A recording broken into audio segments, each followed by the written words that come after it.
It's time for a Big Blue Kickoff Live. Nobody can ever tell you that you couldn't do it, because you did. On Giants.com. You know what I saw? New York Giant pride. And the Giants mobile app. 17-14 is the final. One touchdown, we are world champions. Believe it, and it will happen. Part of the Giants Podcast Network. Let's go out there like a bunch of crazy dogs. Have some fun. Hi, everybody, and welcome to Wednesday's edition of Big Blue Kickoff Live, presented by Cadillac, the official luxury vehicle of the New York Football Giants. I am John Schmeelk, he is Paul Dottino. We'll take your calls at 201-939-4513. We have our initial 53-man roster. If you want a quick breakdown of it, position by position, you can go check out the Giants Huddle podcast. Sytak and I recorded something this morning. It's up there.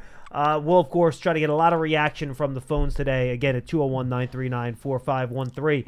But, Paul, we do expect some changes here moving forward. We don't know what they're going to be, when they're going to come, but I don't think I've ever been here where the first 53 guys are the 53 guys that are suited up for the first regular season game.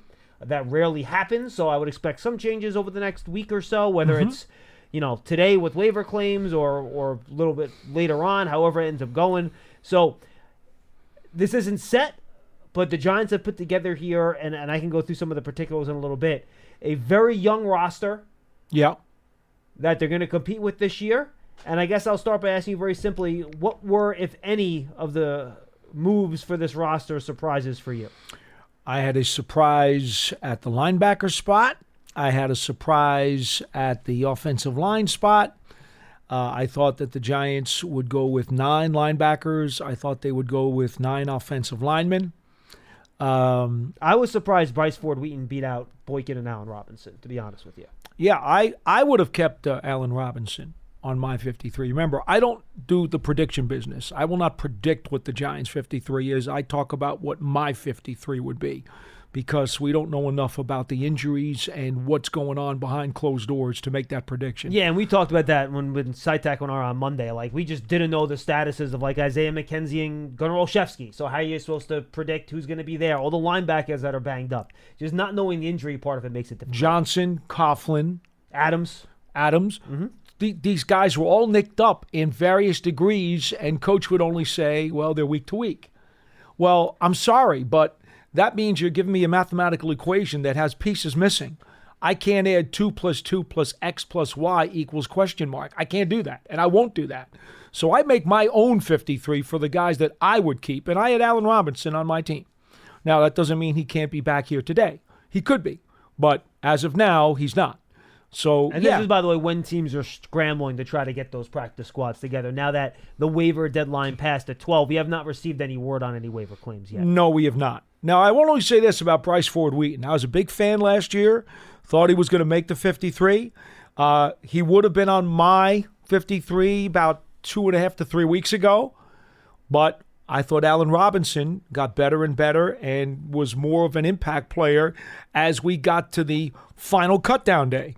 So as I was fussing with this, and we've talked about this, 3:30 in the morning, this is what I do. And I had Allen Robinson on my 53. So yeah, and my guess as to why Bryce Ford Wheaton was able to kind of slide on here, we talked about these receivers being in buckets. You have the guys that would be more of receiver-type players in Isaiah Hodgins and Allen Robinson. You had guys that would be more special teams players like Miles Boykin.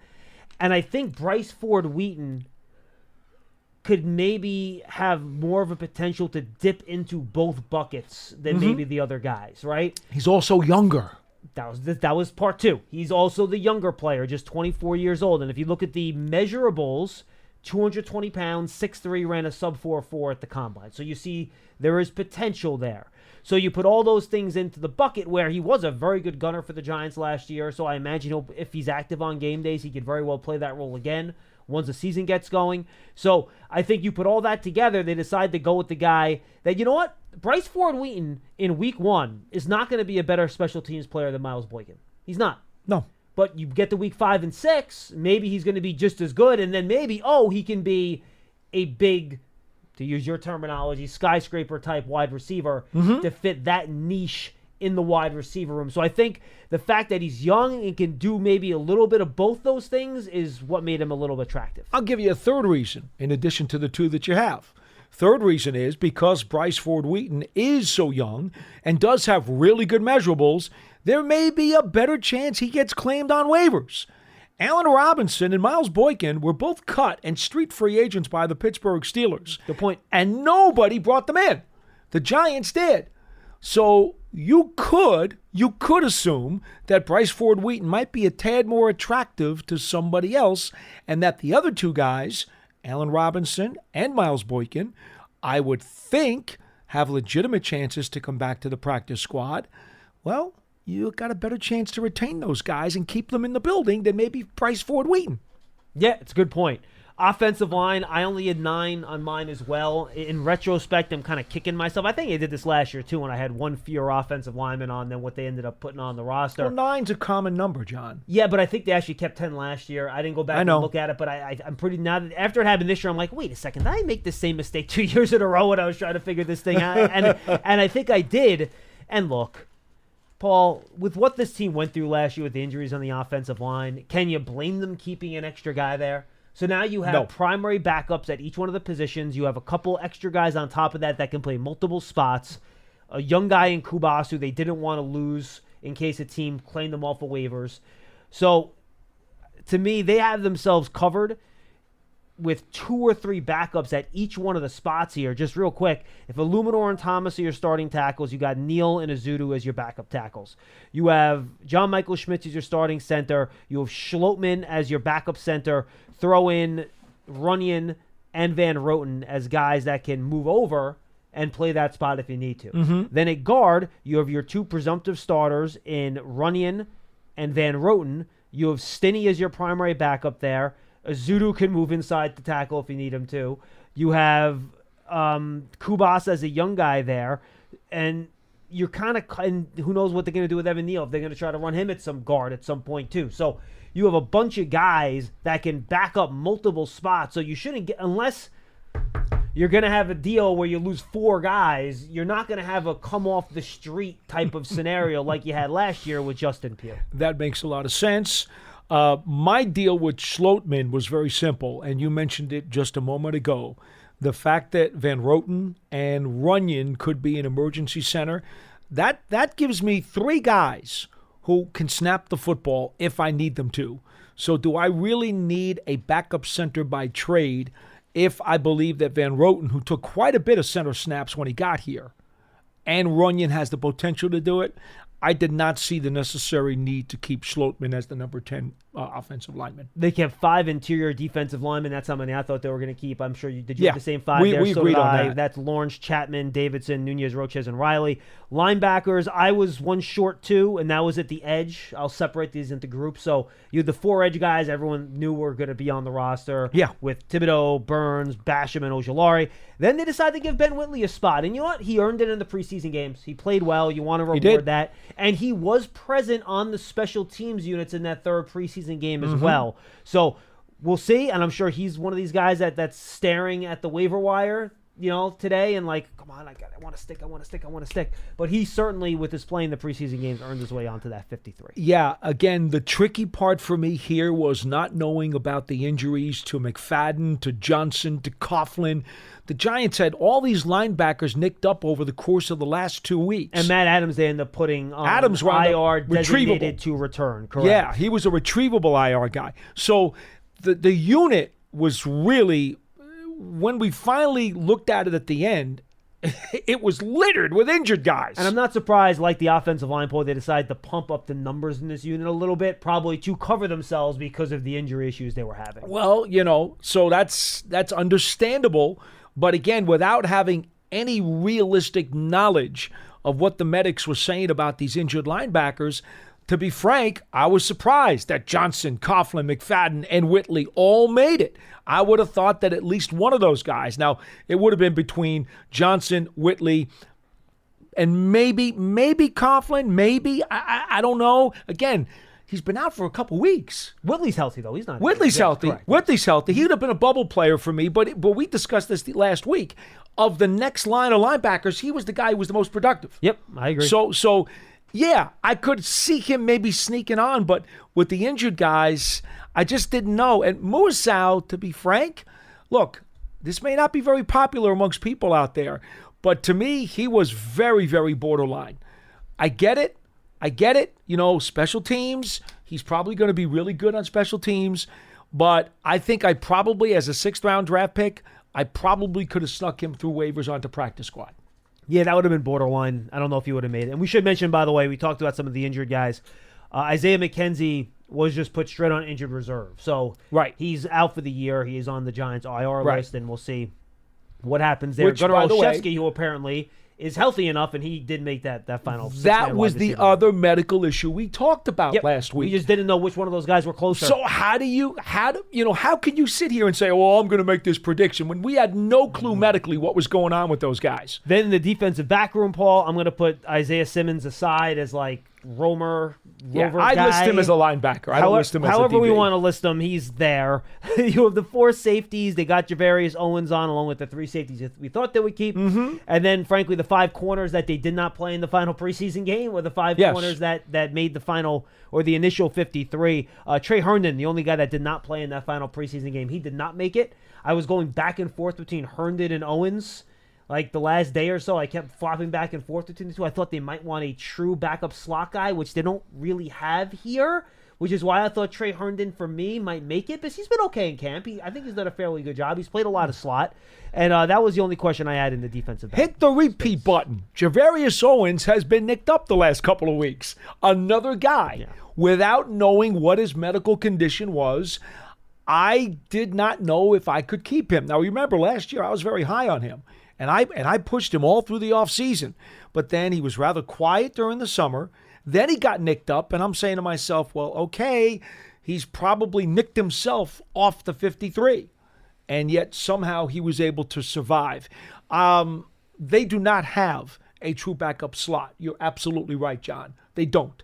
It would be Nick McLeod, I would think, right?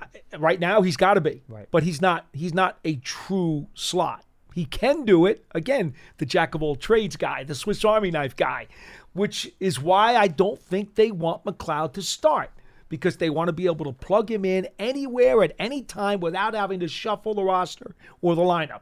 Correct. All right, we got a couple calls coming in here. We'll screen them. We'll get you guys up. One thing I want to note about the roster, and I pulled some numbers on it, Paul. This is an extremely, extremely young roster. Mm-hmm. Of the 53, only 9 players are older than 27. 9. All right? 2 of them are special teamers in Kreider and Gano. You have Bobby Okereke, who's your signal caller and captain on defense, and we'll talk about the captains too. I think that's a guy you want to be a veteran that runs your whole defense, right? Chris Manhurst, the big, powerful blocking tight end, older player, works for me. Then you have Nunez Roches, who's over that age limit. And then the other 4 are all offensive linemen that were added in free agency this offseason. Van Roten, Stinney, Schlotman, Illuminor. Those are the other 4 that are in the older category. And again, you want veterans on the offensive line that know how to come together and play as a group. So I think of the older players, they are in spots for the most part that you don't mind having older players in. Well, let's face it, the offensive line is not a speed or young man's position. I mean, you see guys in this league playing well into their late 30s, and there are even some 40-year-old linemen in the NFL. Look at Whitworth, how long he went, right? So, Tyron Smith's, 36 when we saw him at Jets camp that's the last point. Week? You don't have to be a young guy to be productive in that spot. And so, the Giants, obviously knowing that they had to retool what was a really, really rough offensive line last year, decided instead of trying to develop a whole slew of young guys and hoping and praying that they'll mature and that they'll get on the horse quickly, they decided to go and spend some money and get guys who have experience and who know what they're doing, and you don't have to worry about spending time teaching them how to be pro linemen. That was the strategy.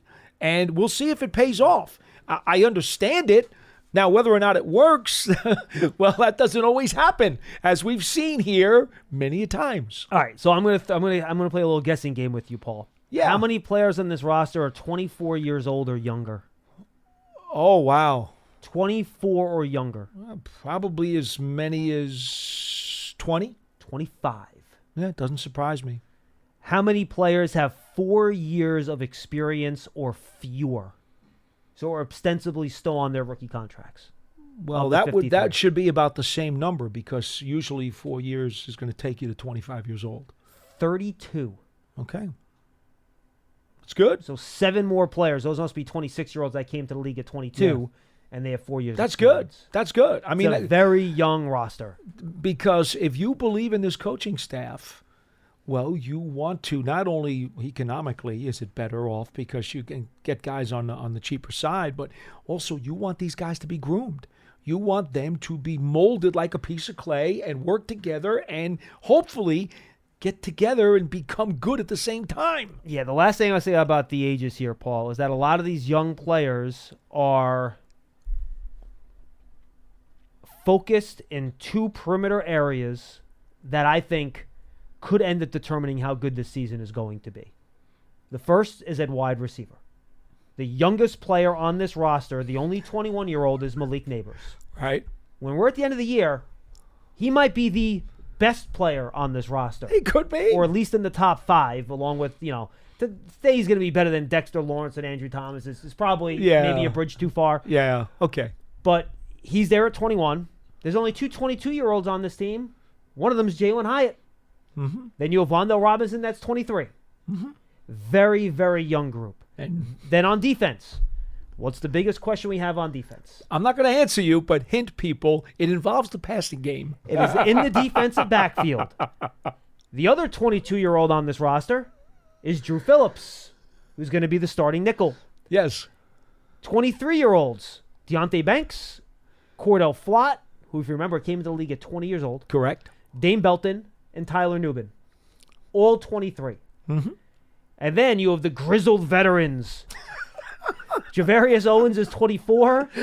Jason Pinnock is 25. Yeah. And Nick McLeod is 26. There you go. So you are looking at 2 extremely young units, and this goes back to a common conversation we had this offseason, Paul.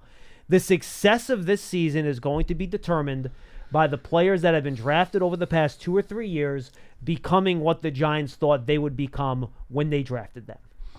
Hence also why, and Joe Shane was very clear about this when he went to Shane Bowen and he went to Brian Dable and made the deal to go get Brian Burns, understanding he probably could not revamp the entire secondary with experience and with production and with strong resumes.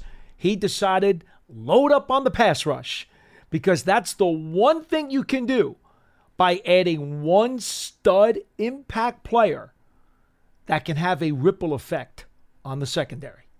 That's the only way to do it, is by going to get an intimidating pass rusher who can mess up and disjoint the other team's passing attack. You can't do it by just getting one guy in the secondary.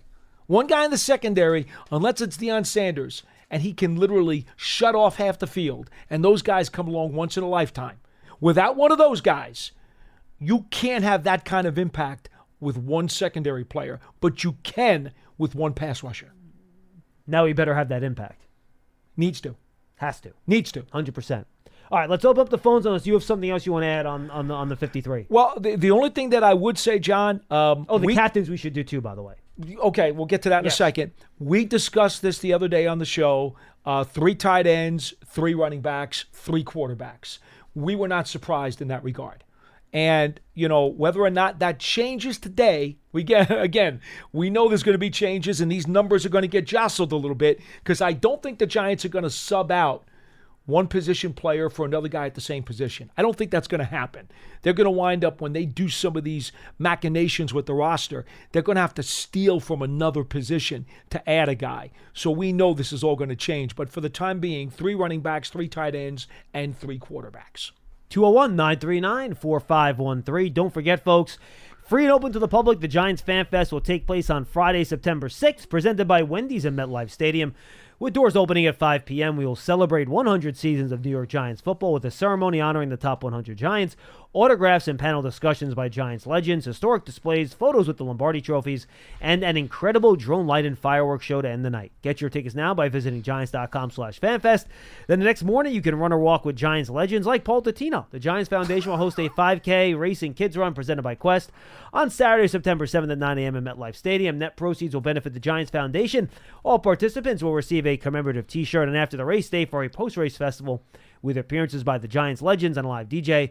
Register now, Giants.com/5K. And by the way, the Giants Foundation is a 501c3 nonprofit corporation. Just a heads up, that FanFest is going to be awesome. Yep. I think you guys should really go to Giants.com/FanFest and get your seats. There's a big fireworks show at the end of the night, which should be fun. But the number of top 100 Giants that will be in the building is ginormous. Go check it out. It's going to be a lot of fun. Make sure you go get your tickets today. And real quick, just want to remind people that we're reorganizing our podcast feeds a little bit. So the Giants Huddle podcast feed is now, it's split right now, and I think eventually it'll eventually migrate over completely to the Giants Radio Network podcast feed. That's going to host all of our podcasts except for Big Blue Kickoff and Giants Media Pass. Those feeds will stay the same. Everything else is going to show up in the Giants Huddle podcast, which right now has up Matt Sytax and my reaction to the 53-man roster, my interview with Aaron Schatz from he does all the DVOA stuff. We have good analytics talk. Right. That was on Monday, so you can go check that out on the Giants Huddle podcast. But you'll be able to find her playbook there, Giants Hangout there, draft season there, though the draft season feed is going to remain up. And the Giants Hangout and her playbook feeds, they are going to go away, sunset, as the term goes, by the end of the month. So basically, that's now the end of the week because we are closing in on September, Dottino. We're going to get some real football pretty soon. 201-939-4513. Want to do captains quick? Yeah, go to the captains. The Giants did get a waiver claim, according to Ari Merov, who was one of the NFL national beat reporters. Who they get? He claims they got Anthony Johnson, a defensive back from the Packers. Iowa State prospect. Trying to remember. Got some height and length. That's all I know. Rookie? Do you know what's his experience? I'm not familiar with him. I will check on him. I'll check it out. Let's see, Anthony Johnson. He's a junior, by the way. 24 years old. Let's see, Iowa State. He was a 7th-round pick in 2023 out of St. Petersburg, Florida. More of a safety than corner, based on what I'm looking at here. Yep. So we'll see where that winds up. Art Stapleton reported Turbo Miller is signing with the Giants practice squad. Yeah, and there are a bunch of other ones out there, too. Dan Duggan has a couple of them that we've seen out there. We'll lay low on those for now just because exactly things are nebulous, and we'll see, and the Giants will make those announcements when they make it. But we'll keep an eye out if any other waiver claims happen to come through. And we talked about it, folks. I know we're all talking cornerbacks, and frankly, I think the Giants, when Brian Dable has spoken, he's talked about cornerbacks a lot. But it's a premium position, right? And it's not a premium position like wide receiver, where sometimes teams have too many of players at that position. That's generally, Paul, not the case at quarterback, much like offensive tackle, where teams want to kind of stack their players. All right, so here's his RAS score, 8.13. That's not bad. With the relative athletic score. 4.5, 4.40 is fine for a safety. And he's listed as a free safety, not as a corner. I read something that said he was a corner. He is listed as a free safety. So, yeah, the numbers in terms of athleticism, not bad at all. Good explosion numbers, 38 vert, 10.5 broad. It's pretty good. Yeah, there's really not a problem with any of these things. These look pretty good. Arm length a little bit less than you'd like at 31.25.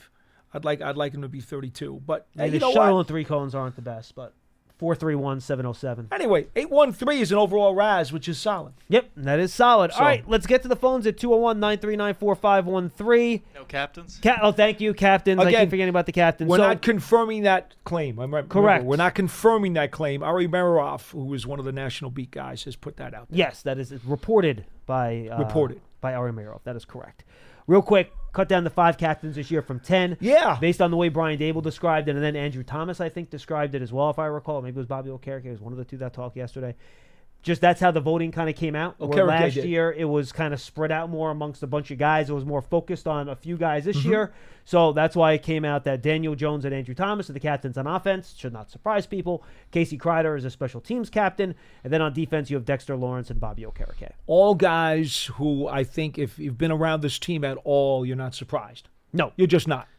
So All right, let's lead off. Jason in New Haven. Jason, what's going on, man? What's up, fellas? We're good. Good. Thanks for taking my call. Just want to talk about the roster real quick. Starting 22 at the moment. I know, you guys said, and I know, of course, a lot of these things will be maybe changed or edited, granted what the front office and Dave will want to do. But so far, so good as far as the roster. I will respectfully disagree with you guys. I was a big proponent of keeping 2 quarterbacks. I know everybody will talk about Daniel, having some health issues in the past, especially the latest with the ACL, and what's his name, Drew Lock getting hurt. I personally didn't see anybody picking up. What's the young man's name? Tommy DeVito. Tommy DeVito. Excuse me. Forgive me. I personally didn't see anybody picking up Tommy DeVito, especially this late. Especially when you talk about having to learn a new offense. I think he's one of the guys that could have, been on the practice squad. But, he made the roster, and kudos to him. That was just my, I guess, difference with the 53. I was happy to see that Whitley made the roster. I may sound crazy to some people, and I'm not calling him a better player than Kayvon, so people do not jump down my neck. But from what I saw, he looks like outside of Burns, of course, he looks like the best pure, as far as speed, pass rusher on the roster. I know people will tell me. Who are you talking about? he's talking about Whitley. Whitley. Well, yeah, I mean, going against third stringer, sure. That's the thing. You have to take that into context. Yeah, Jason, we never saw him line up against first or second stringers. That's my only hesitation with him. You know what I mean? He clearly flashed amongst the next level. We discussed this several times. Right. Of the next level, he clearly flashed better than anybody else. And if they were going to keep one more edge, he was the guy who showed the most. And I'm a huge Darian Beavers guy. Big on Beavers. Right. But you know what? Whitley outplayed him during the last month. He did. Right. And I get it, but we can only go based off what we see. And I know people will be like, "Oh, it's second and third stringers," and I totally understand that. But a lot of those traits I saw on, of course, I don't have coaches' film, but a lot of his speed off the edge is translatable. Those things can translate. Now, will he play better tackles? Of course he will. There'll be better tackles that he'll play. But from what I saw, I thought he was a lock to make the roster, and I thought he outplayed Basham and Aziz. That's just my opinion. But I'm glad he made the roster. 2 things I'm concerned. The D-line, I know people will talk about, some of the players that if we lose, it might really be an issue in terms of what's behind them. Daniel, Bobby Okereke, Andrew Thomas. But I think Dexter's one of those guys we can't miss either because me personally, I always call positive, but me personally, I don't really like the depth behind him. To me, Nacho didn't really show anything last year. I like Chapman. I was a big fan of his in the preseason, but he's a rookie still. And then Davidson and Riley, to me, are 2 players that, they've had their moments, but to me, those are players I wouldn't be mad if, the Giants kind of looked to see if they could have some upgrades there. And then the cornerback position, I just want to see what you guys think about this name, or 2 names. Now, they're free agents, of course. They're not going to be world beaters. I think we all know the cornerback position is a position we're all kind of hesitant about at the moment just due to not saying that the guys don't have talent, we just haven't seen them play yet or play up to a high level. 3 names. Caleb Farley was released yesterday. Mm-hmm. I know he hasn't really panned out. I know he's a high first-round pick in Tennessee. Apparently he's had a lot of injuries. Injury history is really tough. Really tough. I know. But I think at this point when you're doing waiver claims, I would think that they're trying to look for some players with some upside.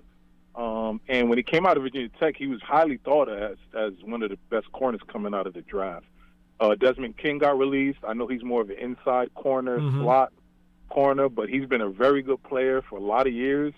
And then there's another young man, I think his name is Akilo Witherspoon or Cello Witherspoon. Akilo Witherspoon from the Rams. Mm-hmm. I've been talking about him since March. Yeah, he's. I've looked at some PFF grades of him. Not that they're the Bible, but they're put in context. He's had some pretty good grades over the last few years. Good size.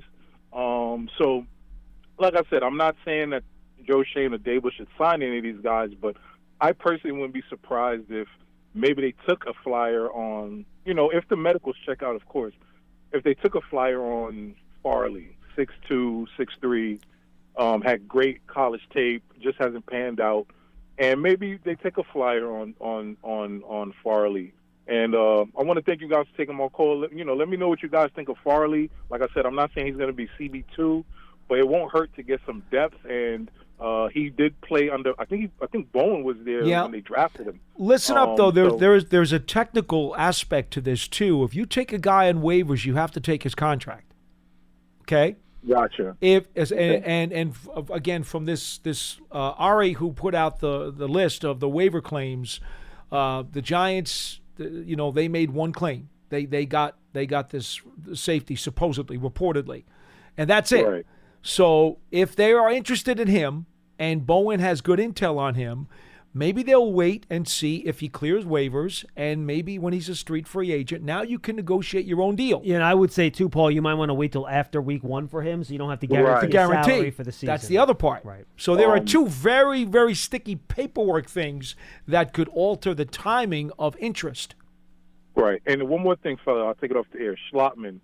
From what I remembered, I'm glad they kept him, and here's why. If I'm not mistaken, they gave him a pretty, I don't want to say they gave him a big contract or anything like that, but if I'm not mistaken, and I know sometimes those contract details could be, who knows, but if I'm not mistaken, they gave him a pretty decent-sized free agent deal to come over as the backup. So I know people have talked about Van Roten and Runyon moving over to center, but I don't know, man. After last year, I kind of want, JMS has had his issues, of course, with injuries. Hopefully they're behind him now.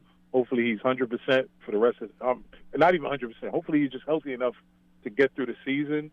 But if he goes down, I kind of want somebody that's played some center or is a true center. Van Roten, yes, he has that flexibility, but I don't ever really remember him playing center. And the same for Runyon. I'm sure he could do it. Van Roten has 150 snaps at center 3 years ago. Right. Right. I don't know how much Runyon does not. Runyon does not. Okay. I'm sure Schlottman probably has more because he's a true center. I could be wrong. No, he does. He does. So I'd rather, if something, God forbid, was happening to JMS, I'd rather Schlottman get that chance because instead of moving one player, now you're moving 2 because now you got to move Roten to center, then you got to move Stinney. I'd rather these guys just stay in their positions. If something happens to JMS, let Schlottman take over. I'm sure he knows all the protections, all the calls. If I'm not mistaken, Van Roten came later on in training camp. Yep. So I'm sure he doesn't know all the protections and all the calls maybe that Schlottman would know. No, he does now. He does now. You got to remember something. He was in Vegas and thank with you, Jason. Brasillo. Appreciate the call.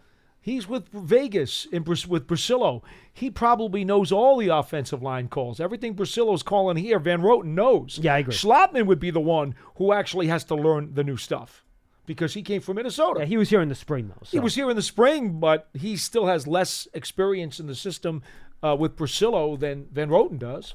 Yeah, no, I happen to agree with you. All right, let's go to Big Lou for G Nation Inside Sports. Big Lou, what's up? What's going on, fellas? Thank you for having me. What's up? Well, excited about this 53-man roster. Glad to see that Van Roten is on there. Glad to see that we kept Riley and Whitley. My question is, Casey Rogers, did he make the team? The 53, no. Not yet. Is he on the practice squad? They have not announced practice squad yet. Okay. Because I believe that guy has a high motor and can make an impact on this defensive front alongside Dexter Lawrence. I know he's a little undersized, but the guy plays with an intensity that we have not seen on this defense for a while. And I was just wondering what you guys' insight was as to why he didn't make the team. Well, I mean, look at the guys they did put on the 53 yesterday. Riley is legitimate, they believe, a legitimate backup nose tackle. He's got the size. He's got the girth. And as was said to us many times last year when they drafted him and they brought him here, you don't find too many humans with that size and athleticism. I don't think they were going to give up on him after just 1 year, John. No. I don't see any way they were going to do that. So he was going to be here. You knew Nacho was going to be here. I agree he was somewhat quiet last season. But he had a really good camp this year, and I think you would agree with that too. Yeah, and also Nacho, I know I talked to him in the offseason. I talked to him in June, and I said to him, so do you think you're going to actually get a chance to play 3 technique? He interviewed, he goes, every time I go a place, they tell me I'm going to be a 3 technique. Then I play nose tackle. Last year I'm going to be 3 technique. Then I got to play nose tackle. So I think he's actually going to finally get to play 3 technique this year, which he thinks is his more natural position. Okay, so then we keep going. So behind Dexter, what else you got? You got DJ Davidson, who is kind of a hybrid, can play either of the defensive tackle spots, and I don't think Casey Rogers can. So that's an advantage for Davidson, who also was a former draft pick. And then you got your other guy, Elijah Chapman. And is there anybody who's going to actually say to you they would rather have cut Chapman, whose motor is probably even hotter than Casey Rogers? Right? Hell no. Okay, so get rid of Elijah Chapman. Okay. Listen, I am on board with you that we should line him up on 3rd and shorts and hand him the ball. Okay. So at the moment, again, this is all subject to change, but you could understand the 5 guys they kept, right? Oh, yeah, for sure. I was just wondering, do you really want a guy like that to end up on the practice squad so teams can come and poach him from your practice squad? Well, but I get it. I get it. When this is a good problem to have. Again, we've had such lackluster depth and such of a small pool to choose from that us Giants fans have kind of gotten used to it. So now when you see guys that have skill sets that you like get put on the practice squad or not make the team, you're like, why? But, you have to look at the other guys that they kept. I get it. I would add one thing to you, Big Lou. They were not going to keep 6 defensive tackles. Not with what they're playing. They're playing stand-up edge rushers. They're not going to keep 6 defensive tackles. So if you're going to keep 5, correct, somebody's got to go. Yeah. Numbers game. Okay? Appreciate the call, Lou. No, thank you guys so much, man. Keep doing what you're doing, putting that football knowledge in the air for some of these guys that don't understand it. Thank you very much, and continue to support you guys and follow you guys. I might see you at FanFest this weekend, P-Dot. All right, you got it. I'm trying to make my way up there. Sounds good, Big Lou. Look forward to seeing you, man. Take care. Take it easy. And Paul and I are going to be there. I'm not quite sure where we're going to be. I think we're going to be somewhere in the Legacy Club area doing some interviews. So if any fans, I don't know what fans have access to the Legacy Club after we're done with the interviews, I'll go outside. Oh, I know. So will I. As long as it's not raining. Yeah, but that's going to be a really fun night. So everybody should go check that out. We have a couple open lines, by the way, at 201-939-4513. Let's go to Scott in New Mexico. He's up next. Hi, Scott. Hey, guys. I think I'm going to change my handle to Little Scott if I follow these guys, Big Lou or Big Ed. I think it makes more sense. Anyway, any event, I'm actually a little nervous. But before I get into my main point, I don't understand why a guy like, I hope I'm pronouncing his name correctly, Klaus, the linebacker. Cloyd. Okay. He recorded 16 tackles in the game and didn't make the squad. Do you know the last time any NFL player, whether in preseason or in regular, had that many tackles or more? How far you have to go back? I have no idea. 2007, when David Harris had 21 tackles. And a guy who made 16 tackles, we got Chapman on the squad because he chased somebody down, a tackle chasing a wide receiver down. And this guy makes 16 tackles. Yeah, go ahead. Go ahead. And this guy makes 16 tackles and doesn't make the squad. So my question to you is, and this is also with McFadden and Coughlin still being injured, as far as I know. I don't know if that's been updated or not.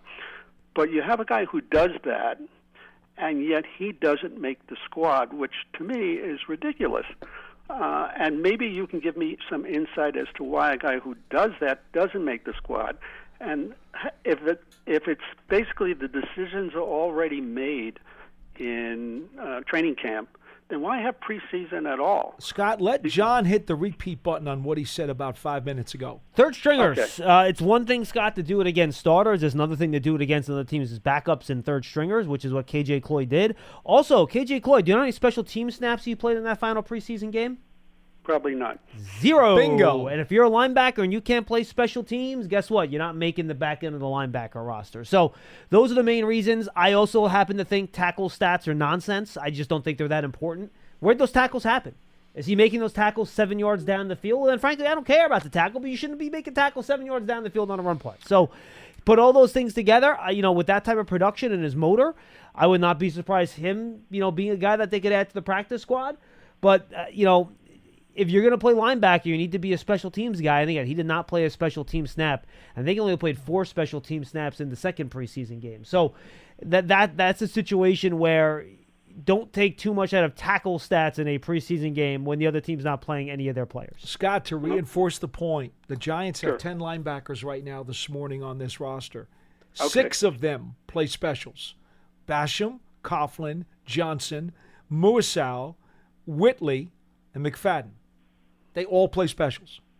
Okay. My second question that I have, I'm Yes. a little nervous about the backup tackles. I wasn't impressed with Joshua Miles, and certainly I don't know the status of Evan Neal, but obviously he has a problem with that ankle.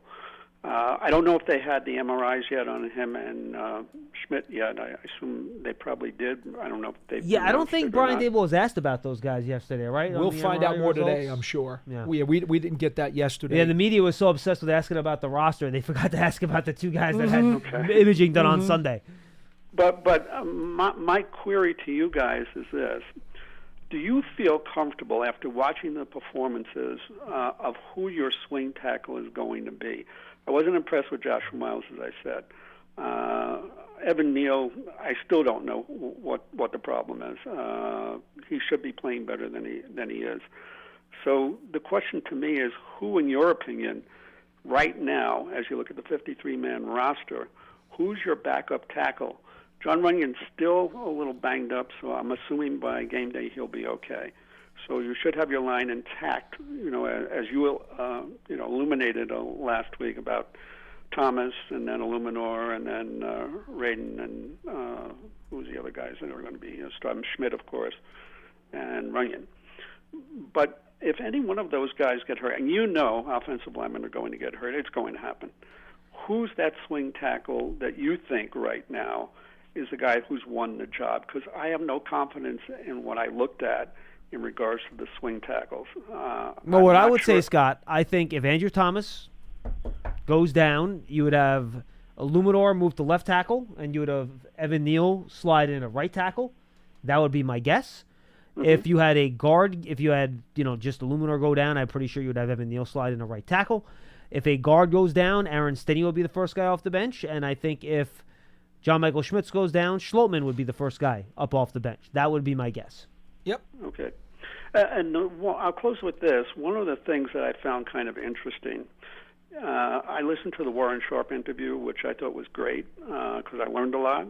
One of the things he stated, in the 2022 season, the Giants were still last.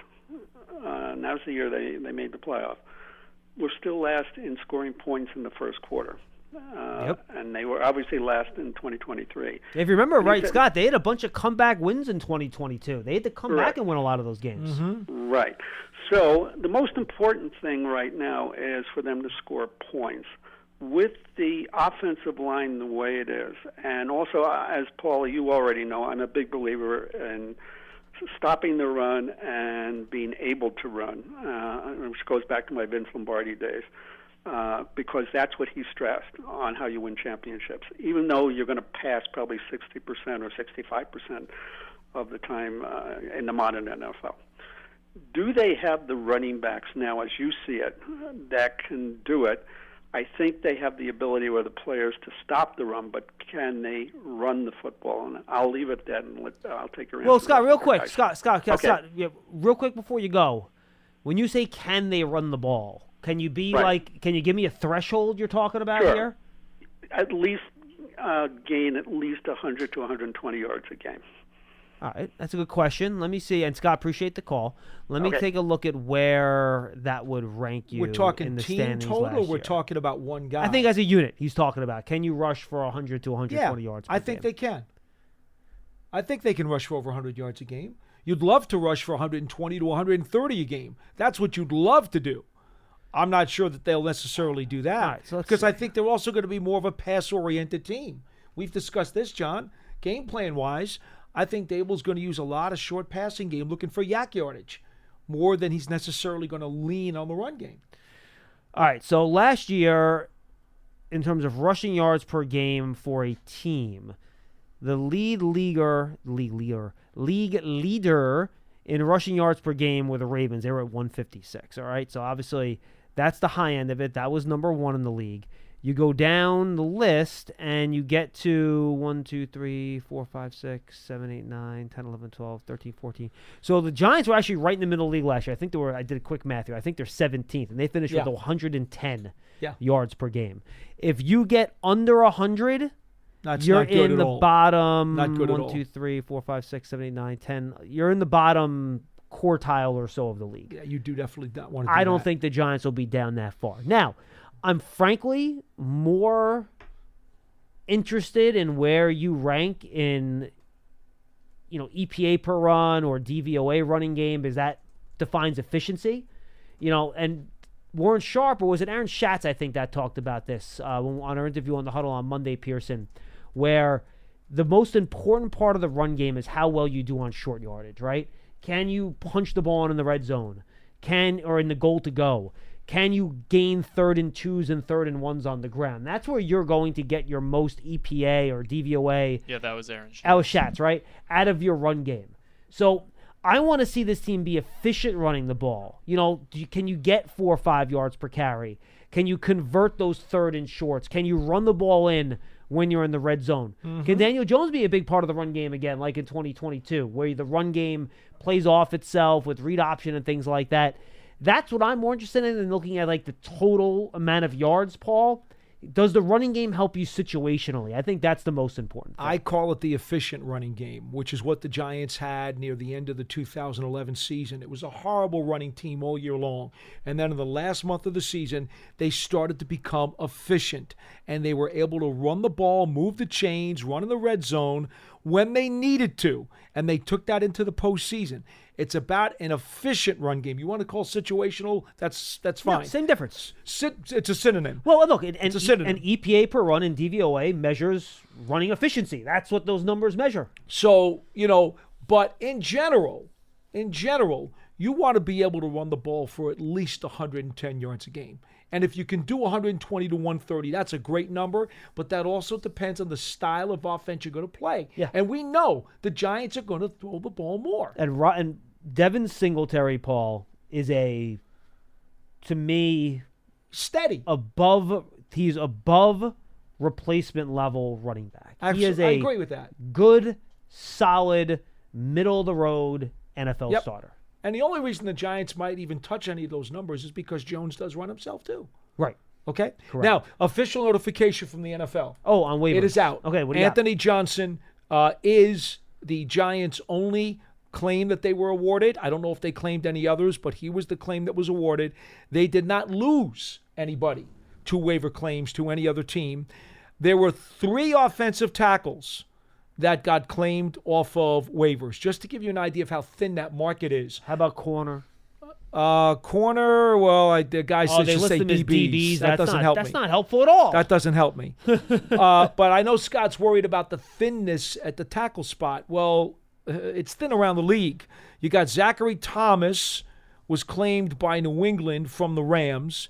You got DeMontre Jacobs was claimed by New England from Denver. So they claimed 2 offensive tackles, John.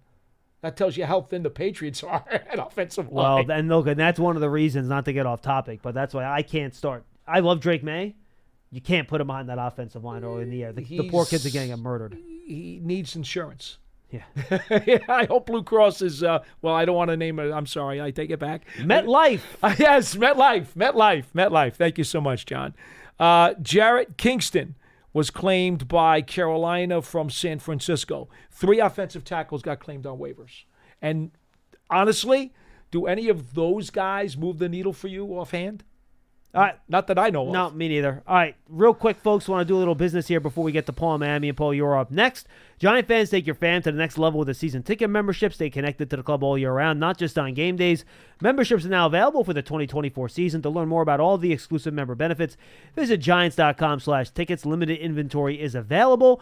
And Giants TV is the Giants connected TV streaming app. It brings original video content and game highlights on demand and direct to Big Blue fans. Giants TV is free on Apple TV, Roku, and Amazon Fire TV, and the Giants mobile app. All right, let's go to Paul in Miami. He's going to be our final caller today. Hi, Paul. Hey, good afternoon. How you guys doing today? We're great. What's up? Not much. I just had a couple of terminology and logistical questions for you. Sure. First of all, I appreciate all the hard work, the content you guys put out. It's great listening to you as much as possible. Thank you. Now, as far as I've heard the term nose guard and nose tackle. Is there a difference between the two positions? Same thing. Same position, right, Paul? I don't. Right, as far as I understand it. People have used it interchangeably for a long time, but it's really the same. The difference is defensive tackle is one spot, which can be divided into 2. That's the 3 technique, and that's the nose tackle. Yeah, and basically the way the technique works, Paul, is that you have your 0 technique. That's what the defensive tackle or nose tackle lines up directly on the center. That's what a nose tackle is. Once you start, moving in between the center and the guard, then you're a 1 technique. If you're lining up right on top of the guard, you're a 2 technique. And then between the guard and tackle, that's your 3 technique, and so on and so forth. And basically it was Dexter Lawrence who got the word from Wink Martindale when he got here, I'm going to make you a Pro Bowl defensive tackle because you're going to line up as a 0 technique. You're going to line up right over the center, and you are going to squash people. And that's what he did. Sure. And I'm sure I could look some of this stuff up on Google, but I figured you guys get paid the big bucks, so I'd rather ask you. No, that's okay. Now, the difference between a hurry and a pressure is listed according to NFL stats. A pressure, again, I don't know about NFL stats, but I can tell you for PFF's purposes, and I'm guessing the NFL stats probably uses the same deal, a pressure encompasses sacks, quarterback hits, and hurries. You put those together, and that equals your total pressures. Hurries is one of those 3 buckets, right? You have the sacks, where you get home and you actually tackle the ball carrier. Quarterback hits, where you knock down the quarterback, though he gets rid of the ball. Yep. And then hurries, when the guys that track this decide what you did impacted the quarterback on that play by getting close to him. So that's what a hurry is, and it's one of the 3 things that combine to form your total pressure. He was forced to get rid of the ball before he wanted to. Correct. That's what it comes down to, and that's what Wink Martindale valued more than anything else. He valued the pressures. And the reason, Paul, pressures are considered more predictive is because if you look at guys from year to year, generally speaking, the same player will have the same amount of pressures from year to year, even though his sack numbers might fluctuate, but the pressures will remain steady. So oftentimes, people believe pressure rate will indicate more the quality of the player than sacks will, because sacks are dependent on your secondary covering long enough so you can get home, whether or not the quarterback gets rid of the ball quick, while the player has more control over their pressure rate than they do have over their sack rate. And to further, I know we're lengthening this, and I am sorry, but to give you it's good info. To give you even more of an explanation, quarterback hits impact that quarterback. If you only got 2 sacks, but you've got 10 quarterback hits, remember when Eli got blasted by San Francisco in the playoff game? He was hit like a dozen times in that game. Well, that's impactful. Quarterback hits can be more impactful than sacks. Just like hurries can force a quarterback into making a bad throw and you get an interception. Instead of just getting a sack for a loss of 7, you get the ball back. So hurries can be very fruitful. Great. No, thank you for that. And the last part of this, now if a player makes the initial 53, and then the team picks up another player off of waivers, the player that they pick up has to be automatically signed on to the 53, correct? Correct. Yes. Okay, so And I think they have to remain on the 53 for at least 2 games. So the Giants have to get rid of somebody who's on the Sporting's 53 for Anthony Johnson. Correct, and Johnson must be on the roster for weeks 1 and 2. Correct. So somebody on this 53 from this morning that we talked about is going to have to be removed for Anthony Johnson. And that person can either be just released outright or placed on waivers from that point, the person who's leaving the 53? Yeah, I mean, if it's someone that has under 4 years. 4 years, 4 of, years. of experience. 4 years or less. He has to go through waivers. If he's a veteran with over 4 years, he just gets waived outright and becomes a street free agent. Right.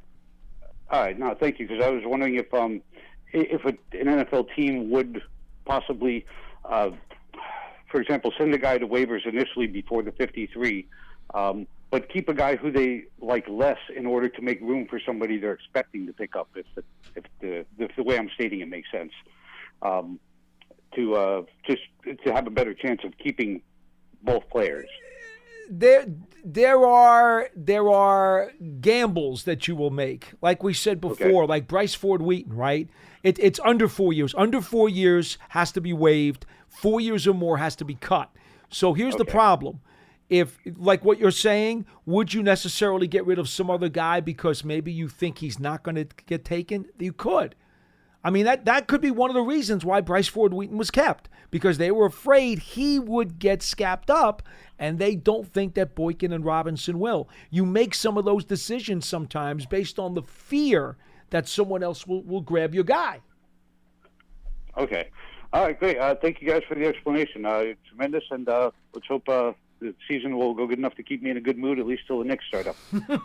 I appreciate it, Paul. Thank you. You know what, though? Those are actually good questions, because that's like under the hood, complicated questions that probably a lot of fans don't understand. So, Paul, good questions. We're happy to answer All them for good you. stuff, yes. All right. Procedure stuff. We got to run. I have our NFC East Writer Roundtable podcast. I'm recording in about 4 minutes, so I got to get set up for that. Paul, this was fun. I appreciate the time as always, my friend. Yeah, it was a good day. Good day, and hopefully we'll have some more news for you by tomorrow. And I believe you and SciTech tomorrow, if I'm not mistaken. Okay, I haven't looked. I believe that's correct. But SciTech, I believe, is going on his Labor Day. He's summering over Labor Day weekend beginning on Friday, so he'll be off summering where he summers. He needs to learn. You can't do that when you get near opening day. He summers. For Paul Dottino, I'm John Schmeelk. See For ya! Pearson Butler, we'll see you tomorrow, everybody. It's all brought to you by Cadillac, the official luxury vehicle of the Giants.